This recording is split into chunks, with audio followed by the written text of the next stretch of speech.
la licence Gundam. Comme je vous l'ai dit, je suis un très grand fan de cet univers, et mon petit favori est et sera toujours Double O. Aujourd'hui, je vais parler d'un manga de cette licence qui n'est d'autre que Gundam Seed. Et pour le bien de cette critique, je vais prendre un amnésique de classe A, pour oublier du moins partiellement la saison 2. Allez, que la critique et le voyage vers l'oubli commencent.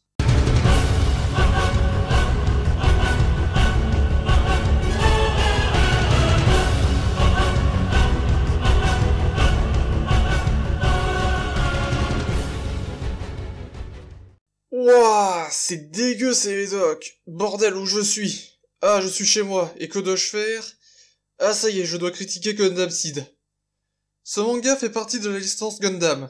Bon, je crois que ça je l'ai déjà dit. Celle-ci se passe dans le Cosmic Era, ère qui marque enfin le tournant dans l'histoire de l'animation des studios Sunrise. Car leur dernière production de cette licence, Turn A Gundam, me fait penser à un animé sorti dans le milieu des années 90, alors que le manga est sorti en 1999. Ceci a permis à ce studio de se moderniser, même si à mon sens ce n'est pas parfait, ce qui permettra de donner plus tard l'excellent Gundam Double O dont les années n'ont pas réussi à faire vieillir.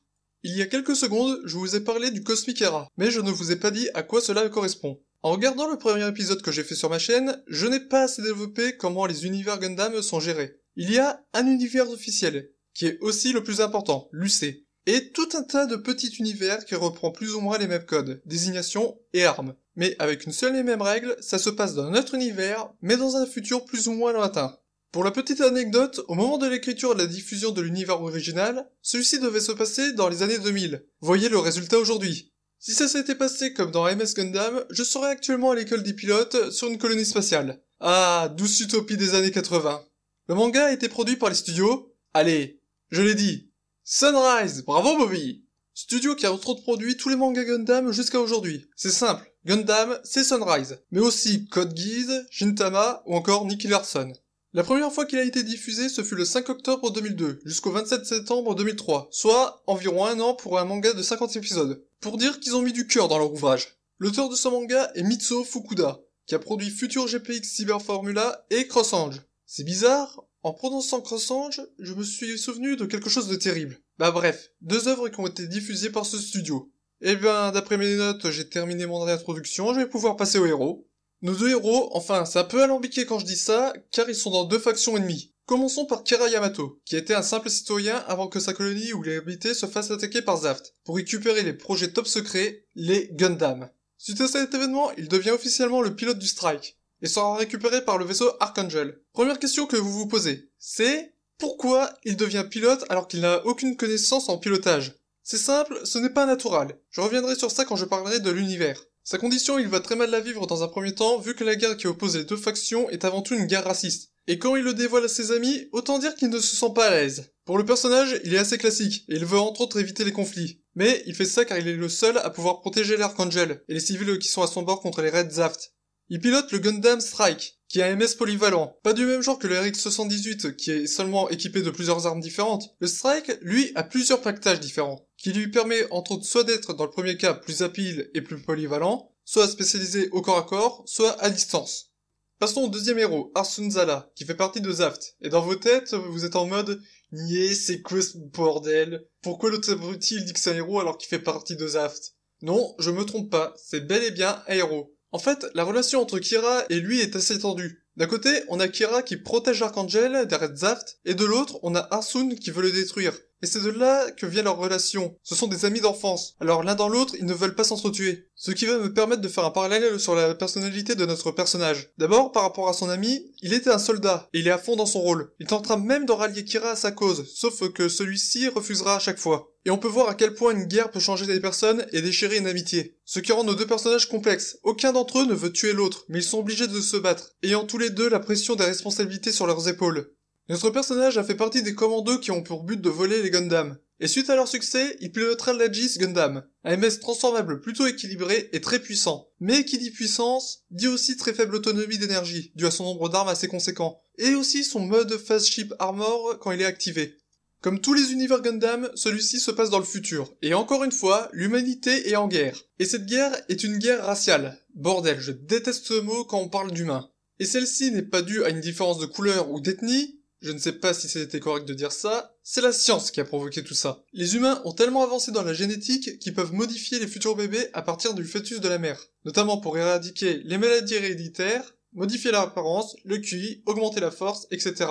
Que des bons points, me diriez-vous. Sauf que celle-ci était avant tout réservée à des personnes aisées. Cette injustice et la peur des nouveaux humains, les coordinators ont dû s'exiler dans l'espace. Jusque-là, ça va. La situation était certes tendue, mais la paix tenait. Jusqu'au tragique événement de la Saint-Valentin sanglante. Un tir de missile nucléaire de l'Alliance a détruit la colonie, et c'est là que la guerre a commencé. Le déroulement des événements de ce manga est très semblable au début de l'UC. Le vol de Gundam peut être apparenté à la tentative de destruction par Zéon. Le recueil du vaisseau dans la base parapluie d'Artemis est aussi une référence à la base Luna 2. À savoir dans Seed, les membres de l'équipage et surtout Kira se font malmener par les dirigeants. Et enfin, l'attaque de la faction adverse qui se solde par la dérive du vaisseau. Mais ce n'est pas pour autant que c'est du plagiat, mais plutôt des références. J'ai dit plagiat, j'ai eu l'image d'un Zaku 2 qui m'est venu à l'esprit. Alors que les mechas sont certes inspirés pour la plupart d'entre eux des modèles Zéon, mais il n'y a pas de Zaku 2. Bref, il y a des points du scénario qui ressemblent, mais on n'est pas dans une vision manichéenne. D'ailleurs, l'équipage de l'Archangel et Arsun s'en rendront compte vers la moitié du manga que leurs camps respectifs ne sont pas nets, chose qu'il faudra attendre dans Zeta Gundam pour l'UC.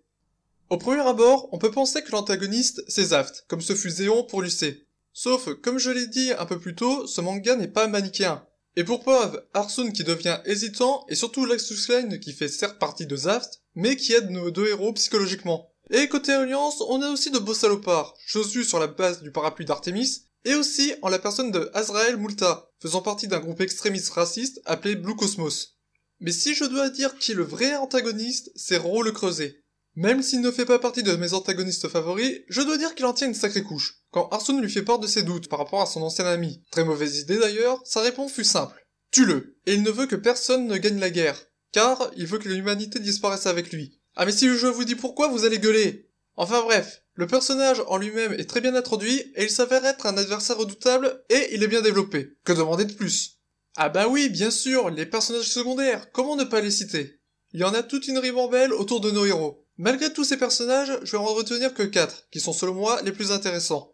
Et donc, je vais leur attribuer un rôle à chacun d'entre eux. Et dans cette sélection, je prendrai 2 personnages des 2 factions. Commençons par Mulafraga, qui est un peu le tuteur de Kira. Oui, tuteur, car dès l'arrivée de notre personnage sur l'Archangel, il a toujours fait preuve d'un grand calme envers notre héros, malgré son jeune âge et le peu d'expérience sur le terrain. Mais ce qui rend le personnage développé, c'est son étrange relation avec Ro le Creuset. À chaque fois qu'il apparaît, il est toujours là pour l'intercepter, et ils semblent se connaître l'un l'autre. Tout comme Maria Ismail, Laxus Klein représente le personnage qui veut mettre fin à la guerre et sert de guide pour nos héros. Elle arrivera à faire changer Arsun d'avis et redonner à Kira l'envie de se battre. Et elle n'est pas n'importe qui.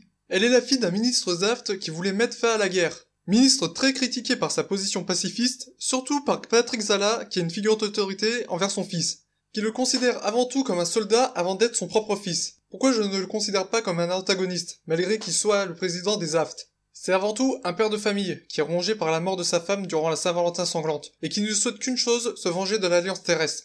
Et enfin, le dernier personnage que je vais mettre en lumière, Kagali Yula Atta, dont je vais résumer par Kagali, est une sorte de princesse guerrière qui fera tout pour éviter que son pays entre en guerre ouverte avec l'une des 2 factions, refusant une alliance avec l'une d'entre elles. Et oh, ça va, elle ne fait pas partie de l'alliance, mais elle est aussi l'un des personnages les plus développés dans la Qu'est-ce que j'allais dire? Il n'y a pas de saison 2. Personnage au caractère bien trempé, elle a du mal à supporter son rôle d'héritière, se sentant plus proche des soldats et du peuple. Ce qui donne certes un personnage simple dans l'écriture, mais plutôt bien implémenté dans l'histoire. Pour conclure, la grande majorité des personnages sont bien développés, mais je ne pourrais pas tous les présenter, car les vidéos dureraient trop longtemps, et ceux-ci n'auraient aucun intérêt. Ce manga est très bon, et est digne des références qu'il fait, même si selon moi, il y en a un peu trop, à tel point qu'on pourrait penser que c'est du plagiat. Ah, ça me relance. Mais tout le reste est de très bonne qualité. Bordel, les souvenirs d'un certain manga me reviennent. Mais pourquoi? Oh non, c'est pour ça que j'ai pris ces médocs pour oublier la saison 2. Bon, regardez, lisez, et surtout, faites-vous votre propre avis.